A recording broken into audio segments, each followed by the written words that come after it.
I'm Funkagenda, and in this segment I'm going to be showing you some tips and tricks about my DJing / live setup. Half man, half drugs.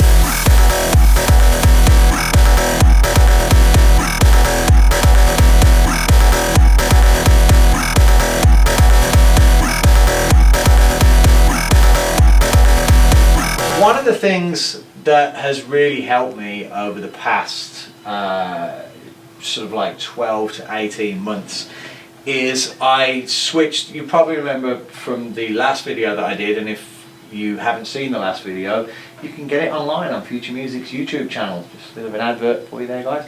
I used to use Logic.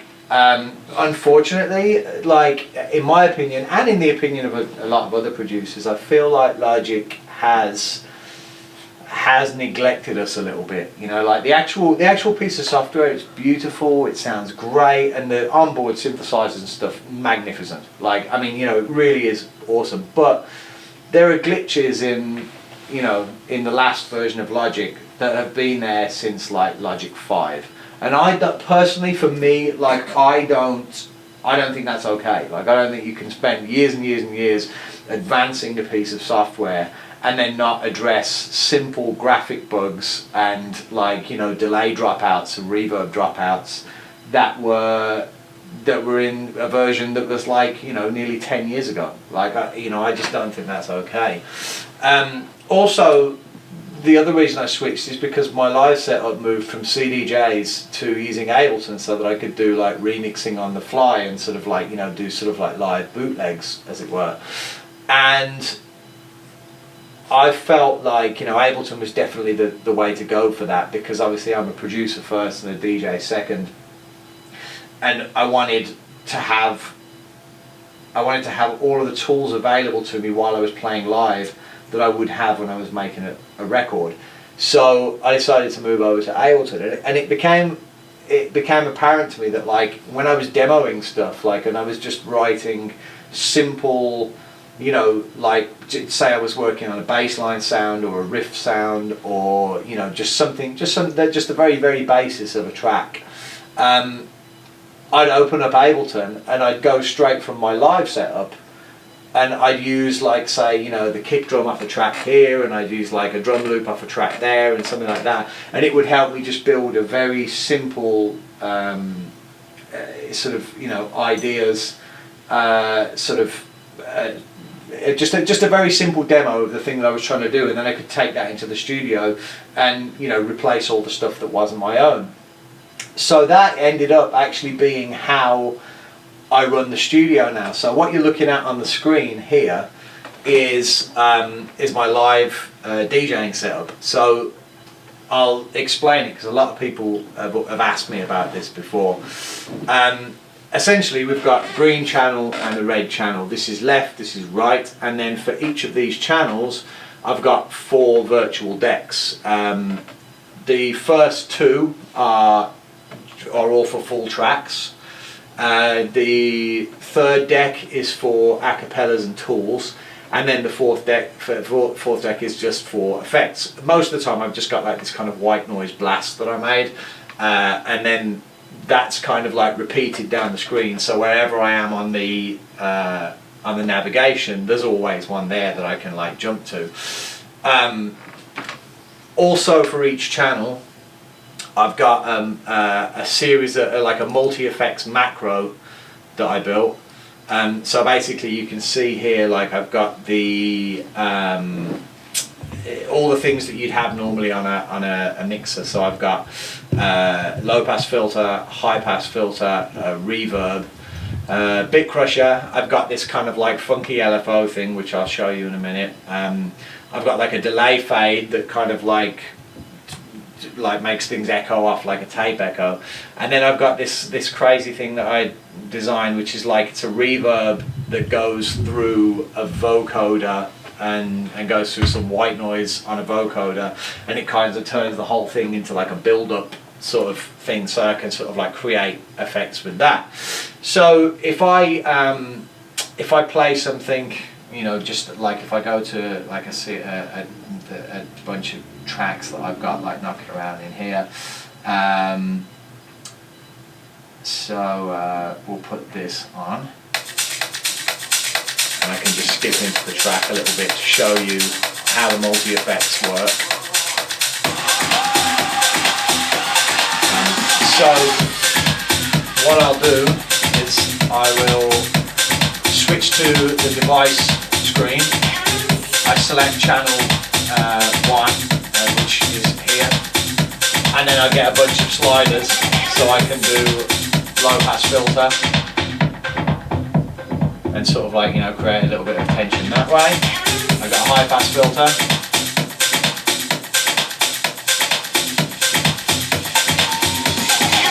Then like if I want to do build-ups and stuff, I've got a reverb which never goes completely wet. And also at the same time as there being a reverb on there, you can see there's actually quite a few things running. There's a utility as well, so that I don't know whether you've ever noticed, like when you run a reverb,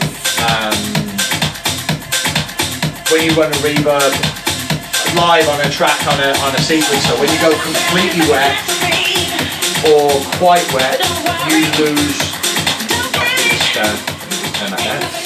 You lose a lot of volume, like it goes down, because obviously the sound of a reverb is not as thick as the sound of a track. So even though, you know, all you're doing is mixing from completely dry to completely wet, you lose volume. So what I did to combat that was just stick a utility that is also attached to this macro. So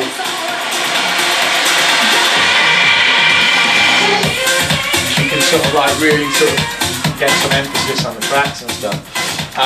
Obviously we've got the traditional big crusher, which is really nice for when you want to take records out, sort of, and you know, and sort of fit them off or whatever. So I got the LFO,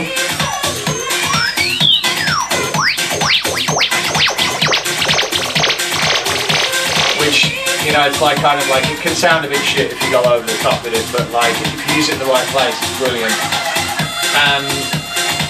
I do a lot of mixing between genres and stuff nowadays because I've got the ability to do it thanks to Ableton. And obviously sometimes like it's not possible to do a completely smooth mix from something that's one tempo to another. So I use like delay fades and stuff. So I can take this out and that will kind of turn into a real spacey effect. So that's really useful, like if I want to,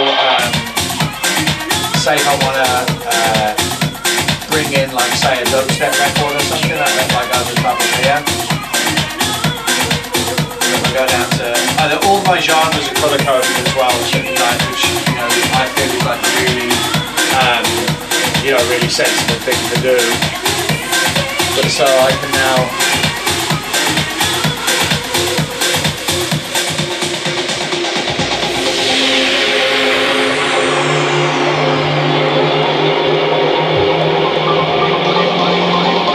like that provides a real spacing,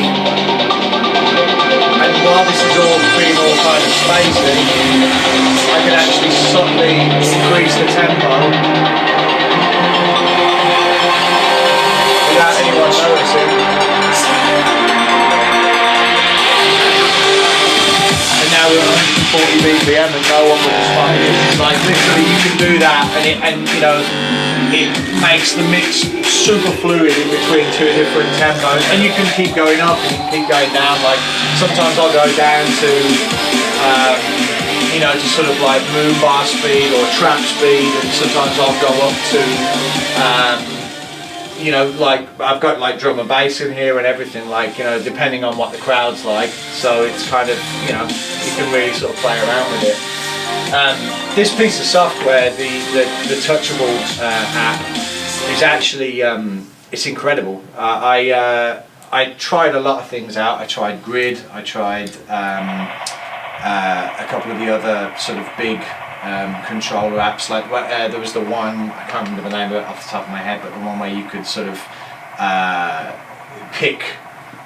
You could like design your whole thing yourself. The one like the Lima app that's just come out, and there was an app that sort of preceded that, but when I saw this one, Michael Woods actually introduced me to this, and it was like, I mean, it was just exactly what you wanted. You know, the representation that you saw on the screen here was, you know, it was pretty much exactly what you saw on the screen here. So it was just like having a touchscreen version of Ableton, which is like perfect for someone who thinks, you know, like a producer more than they think like a DJ.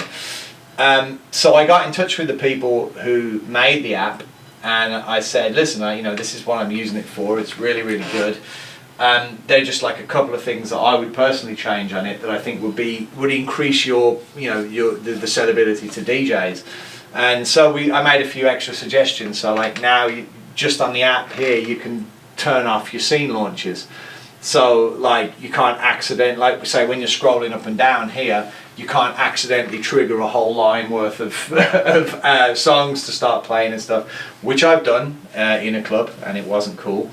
You can lock the volumes at 0, so like instead of getting it suddenly sort of powering it up to like +6 and, you know, having it distort and whatever, you can have everything locked at 0 and it will never go past that.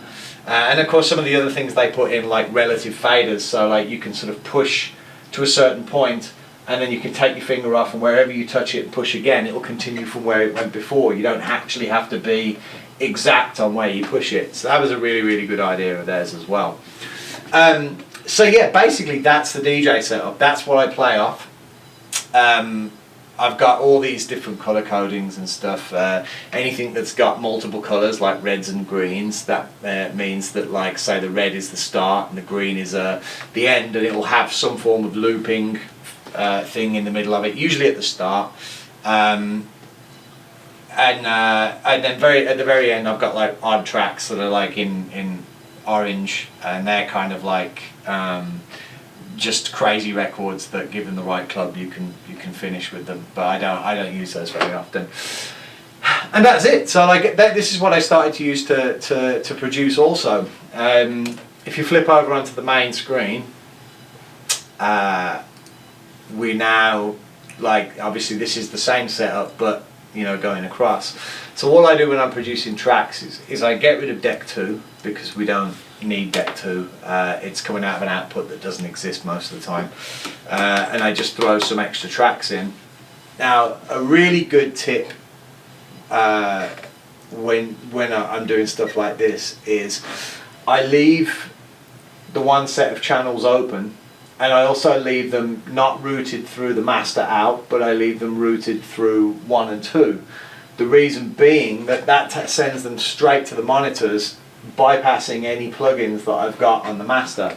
So when you want to A/B with another record to say, you know, I kind of want, you know, it to sound big like this Sander Van Doorn record or this Mark Knight record or whatever, you can be playing that record directly to the speakers, and then you can have your track with a mastering chain set up on it, and you can sort of compare loudness and see how much effect the mastering chain has got on it and stuff.